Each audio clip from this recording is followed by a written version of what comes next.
Hola, en este vídeo vamos a ver una introducción a Kubernetes, vamos a hablar un poquito de los diferentes elementos que tienen y vamos a ir explicando un poquito cómo va a ir el curso. La idea de este curso es ya tener conocimientos de Docker. Así que en ciertos temas sobre modificar un Dockerfile o cositas de esas, cuando empecemos ya a trabajar en detalle con Kubernetes, pues no vamos a invertir demasiado tiempo. Entonces vamos a ir un poquito más rápido. Este curso no puede ser un curso súper avanzado de Kubernetes porque son muchísimas horas. Entonces la idea es, vamos a dividir el curso en dos partes. Este es un curso más general sobre Kubernetes y luego vamos a ir a otro aspecto que es un curso más avanzado, vamos a entrar en más detalle en cada cosita. En este curso sí que vamos a ver todos los elementos de Kubernetes, o la mayor parte de elementos de Kubernetes, como que es un pod, que es un servicio, cómo enrutar diferentes servicios, cómo exponerlos al exterior, que es una cuenta de servicio o service account, un montón de todas estas cosas las vamos a estar tratando. También vamos a ver cómo crear todo esto o en Amazon Web Service o en Google Cloud o en Azure. Vamos a ver cómo lo podemos hacer mediante Terraform o CloudFormation. En este caso yo creo que voy a explicarlo más con Terraform porque es la herramienta para crear, administrar o gestionar infraestructura más utilizada en este momento o que más soporte tiene. Y realmente hay una comunidad muy grande que resuelve muchos problemas. También recomiendo que cuando surjan ciertas dudas, porque seguramente surjan, os podéis o podéis escribir en el foro o podéis buscar en internet, porque hay muchísima información. Vamos a instalar un clúster tanto en VirtualBox como luego en remoto, pero tenemos que tener en cuenta que en remoto tiene bastantes costes añadidos. Pero bueno, eso no va a ser ningún problema. Porque entiendo que al venir de una empresa os darán diferentes recursos para que podáis hacer vuestras demos, vuestros laboratorios. Entonces, dicho esto, podéis acceder a mis recursos a través de mi página web. Tengo también un canal de YouTube y podéis escribirme para cosas más privadas a nivel de empresa a mi mail que está aquí. Dicho esto, vamos a ir un poquito con todo esto y vamos a ver un poquito qué es Kubernetes, un poquito la historia de Kubernetes, pero nada más lejos de la realidad. La diferencia entre un nodo, porque realmente a todos se le llaman nodos, tanto al máster como al esclavo, que realmente se le llama nodo, pero ambos son nodos, tanto el nodo máster como el nodo node se le llama a todo nodo. Pero si queremos diferenciar está el nodo master y el nodo esclavo. De eso también vamos a hablar después. Los componentes más importantes de Kubernetes, las ventajas de usar Kubernetes, algún comando inicial que podemos ver para utilizar Kubernetes, la arquitectura y pues vamos a tener diferentes casos prácticos en el curso que vamos a ir desarrollando. Entre ellos, vamos a pues, explicar también cómo podemos desplegar una aplicación de Jenkins y, por ejemplo, crear un despliegue muy básico. Vamos a ir haciendo cositas, porque este curso va a ser bastante práctico. Mi idea es no entrar en detalle en cosas súper teóricas, porque para eso está la documentación en Internet, porque hay muchísima documentación. Entonces prefiero ir a lo práctico, que es realmente lo que mejor funciona. Bueno, ¿qué es Kubernetes? Pues realmente Kubernetes es un orquestador de contenedores. Es como si dijésemos Docker, pero Kubernetes es diferente. Es un orquestador de contenedores de código abierto desarrollado por Google y que fue donado a la Cloud Native Foundation. Y nos permite automatizar, implementar el escalado y la administración de aplicaciones en contenedores. O sea, nos permite como desarrolladores o como gente que está en el ámbito de operations, en mi caso que soy DevOps, hacer todo el proceso desde crear la aplicación hasta crear cómo se va a desplegar la aplicación y cómo se va a escalar la aplicación en el caso de que necesitamos escalar la aplicación porque igual tenemos un pico de muchísimos clientes.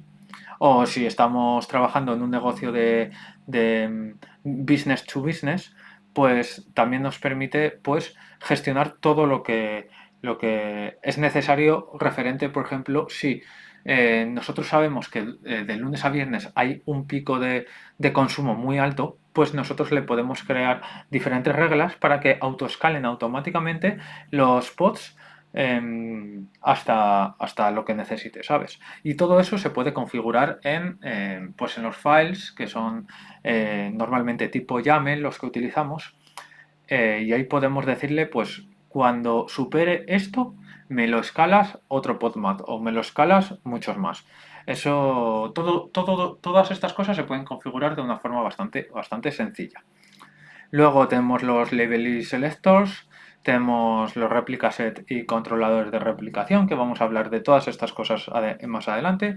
Los servicios, volúmenes, deployments y kubectl, que kubectl es la herramienta que vamos a utilizar para gestionar todo esto.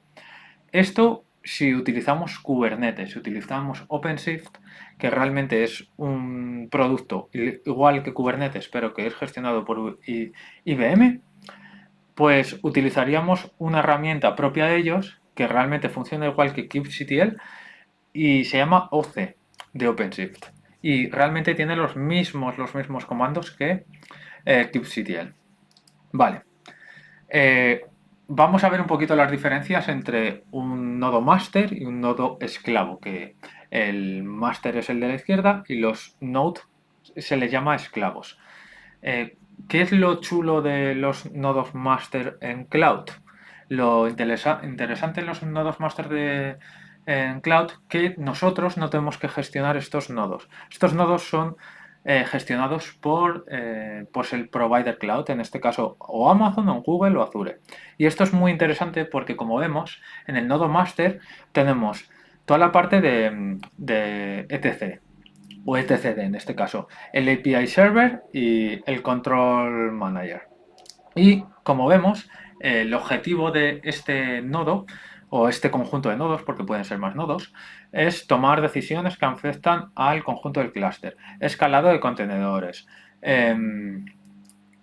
y bueno, y otros elementos relacionados con networking dentro de la parte del máster. Y esto es muy interesante que cuando trabajamos en cloud sea gestionado por ellos, porque no nos tenemos que preocupar por esto, únicamente nos tenemos que preocupar por los nodos y las aplicaciones.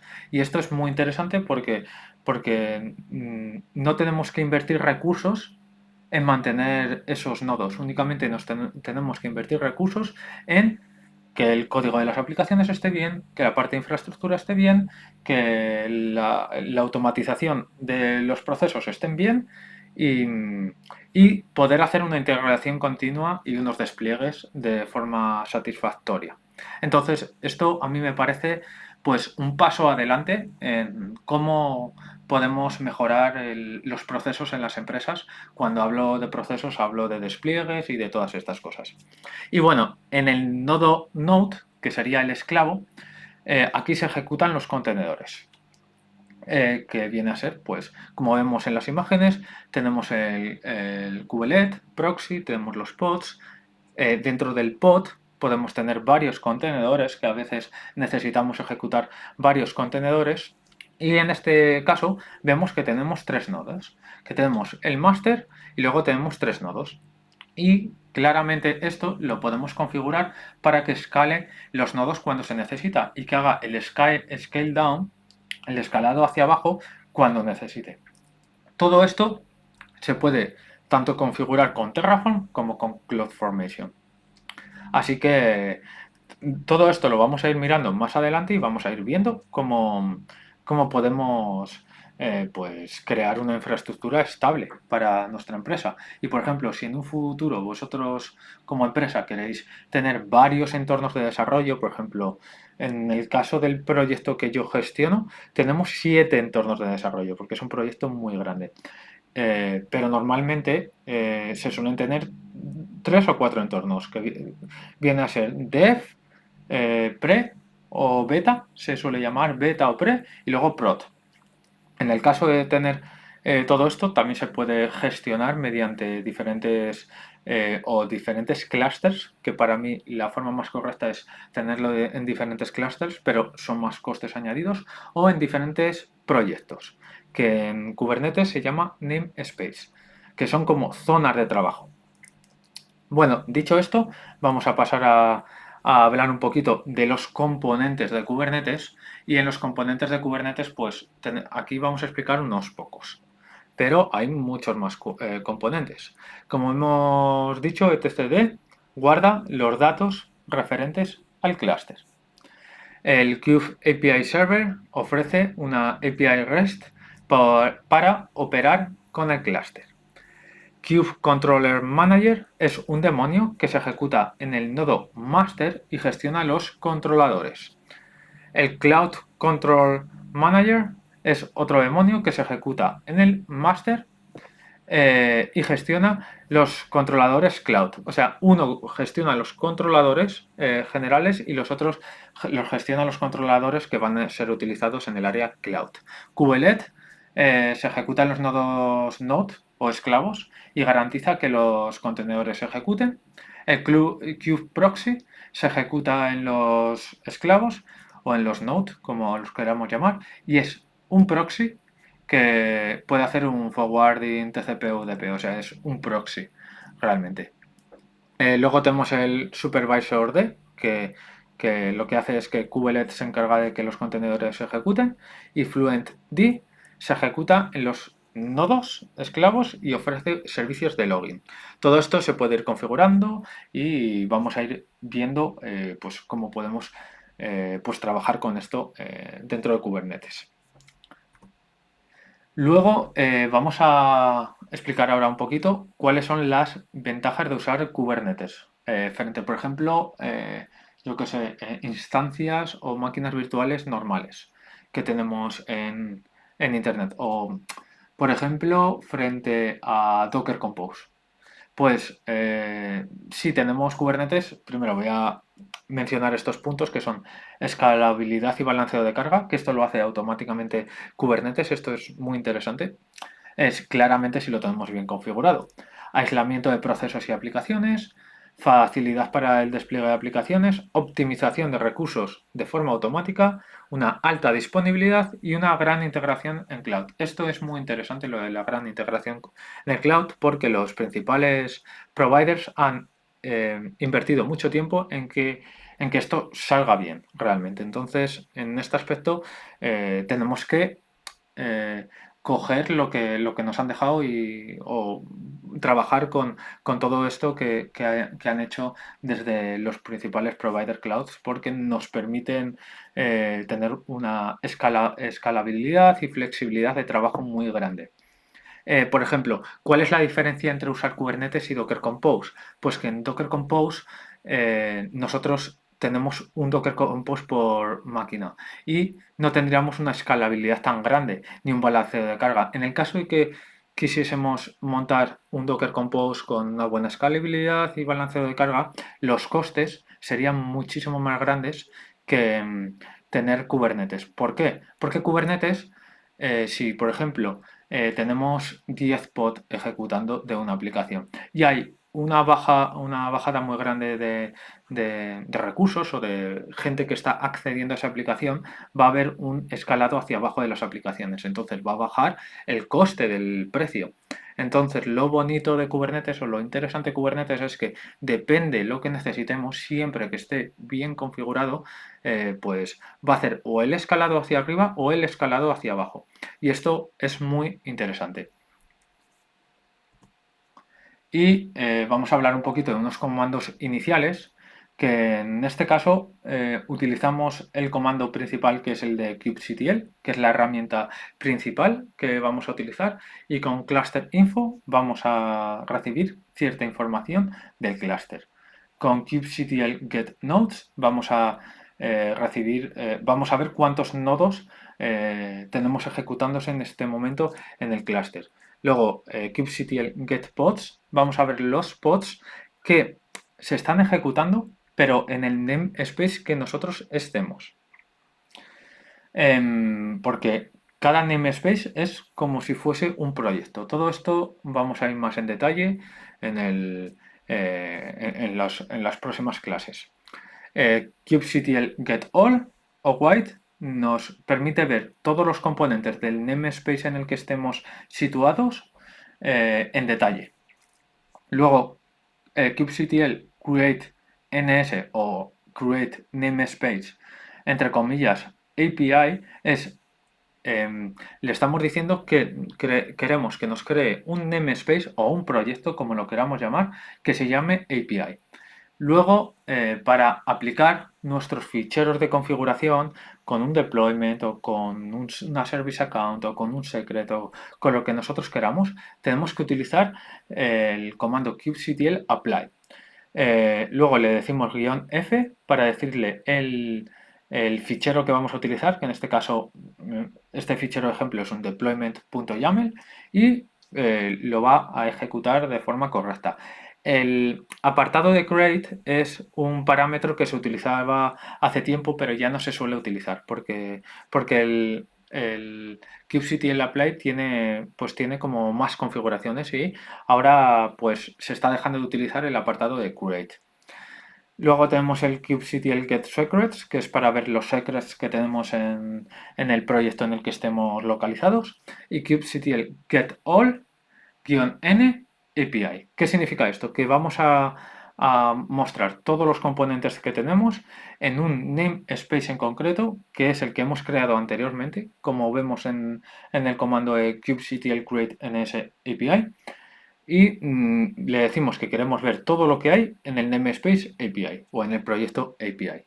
Y esto sería un poquito pues la idea de los comandos iniciales. Como he explicado un poquito antes, por un lado tenemos los nodos masters y por otro lado tenemos los esclavos o los workers. En el nodo master, en el ámbito cloud, es muy interesante porque realmente nosotros no tenemos que gestionar nada del master y en la parte del worker o del node, como lo queramos llamar, tenemos únicamente que gestionar pues el apartado de los deployments, de los service accounts, de un poco de seguridad, del proxy, de si queremos desplegar un servicio que se exponga como load balancer, lo podemos hacer muchas cosas. Pero eso es un poquito la idea principal. Y como vemos, vamos a ir desarrollando diferentes casos prácticos en el curso, tanto con Kubernetes basado en EKS como en OpenShift. Vamos a ver cómo vamos a poder desplegar diferentes aplicaciones, como una aplicación en Jenkins, por ejemplo, y vamos a ver cómo vamos a poder trabajar con Kubernetes realmente. O sea, vamos a ver las cosas más importantes de Kubernetes, cómo vamos a poder trabajar con Kubernetes y vamos a obtener los conocimientos básicos. Así que una vez después de este vídeo ya vamos a entrar un poquito en materia, como crear un clúster de Kubernetes, cómo instalar diferentes aplicaciones, qué es un operador, todos estos elementos.